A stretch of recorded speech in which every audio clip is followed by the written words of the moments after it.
ఇది కిచిడి అండి. పప్పులు వేసుకుంటే కిచిడి, పప్పులు వేయకపోతే బగారా. ఇది ఎలా చేసుకోవాలో ఇప్పుడు నేను మీకు స్టెప్ బై స్టెప్ చూపిస్తాను.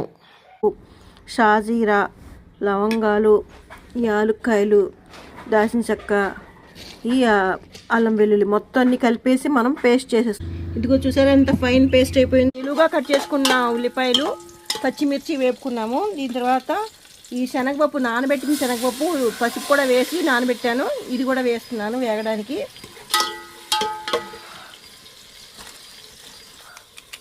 ఇది పెసరపప్పు, ఇది కూడా కడిగి పెట్టుకున్నాము.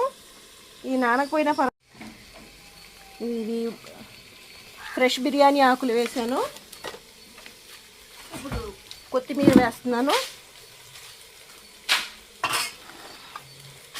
ఇప్పుడు 2 గ్లాసుల బియ్యంతోనే నేను చేస్తున్నాను కాబట్టి ఈ చేసుకున్న అన్ని గరం మసాలాతో పాటు చేసుకున్న అల్లం వెల్లుల్లి పేస్ట్ కొంచెం వేస్తున్నాను. ఎక్కువ పట్టదు. 2 గ్లాసులు బియ్యం వేస్తున్నాను. బాగా వేగిపోయింది. నేను 2 గ్లాసులు బియ్యం తీసుకున్నాను కాబట్టి 4 గ్లాసులు వాటర్ పడుతుంది. పప్పు కూడా వేసాం కాబట్టి ఉడకడం కోసం 4.5 కొంచెం వేస్తున్నాను. నేను 4.5 గ్లాసులు బియ్యం. ఇది నేను సోనా మసూరి బియ్యంతో చేస్తున్నాను. ఏ బియ్యాన్ని బట్టి ఎలా లాగుతాయో దాన్ని బట్టి ఎసరు వేసుకోవాలన్నమాట. బిర్యానీ రైస్తో కూడా చేసుకోవచ్చు, కానీ కిచిడి మాత్రం సోనా రైస్తో బాగుంటుందని ఇప్పుడు ఈ సలసల మరుగుతున్నాయి చూసారా, ఇందులో ఇప్పుడు ఈ బియ్యం వేసేస్తున్నాను అనమాట. మొత్తం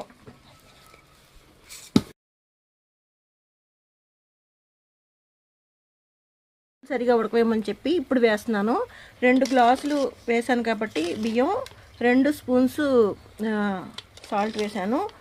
పప్పులు కూడా వేసాను కాబట్టి ఇంకొంచెం ఎక్కువ వేస్తున్నాను. ఇప్పుడు ఇవి మొత్తం కలిపేయాలన్నమాట. ఈ ప్యూర్ ఘీ వేస్తున్నాను. అక్కడక్కడ కలర్ బాగుంటాయని కొంచెం క్యారెట్ వేస్తున్నాను. ఇందులో టమాటా వేయలేదు. పప్పులు వేసినప్పుడు కమ్మగా ఉంటుందని మనకు టమాటా అక్కర్లేదు. కావాలనుకునే ఎవరైతే వేసుకోండి. ఇప్పుడు మగ్గడానికి ఉంచేసాము నిప్పులు తీసి. ఇప్పుడు ఇట్లా పైనుంచి కూడా కొంచెం నిప్పులు ఉంచుకుంటే బాగా మగ్గుతుంది అనమాట. కాసేపట్లో ఇంకా మగ్గిపోద్ది, రెడీ అయిపోయినట్టు. కరెక్ట్గా అయిపోయింది. ఇప్పుడు దించేసుకుంటున్నాం. నిమ్మకాయ పచ్చడి పాపడ్తో చాలా మంచి కాంబినేషన్ అనమాట. ఏ పచ్చడైనా వేసుకోవచ్చు, కానీ నిమ్మకాయ పచ్చడి ఇంకా చాలా స్పెషల్గా ఉంటుంది. దీంతో ఉల్లిపాయ ఆమ్లెట్ కూడా చాలా బాగుంటుంది.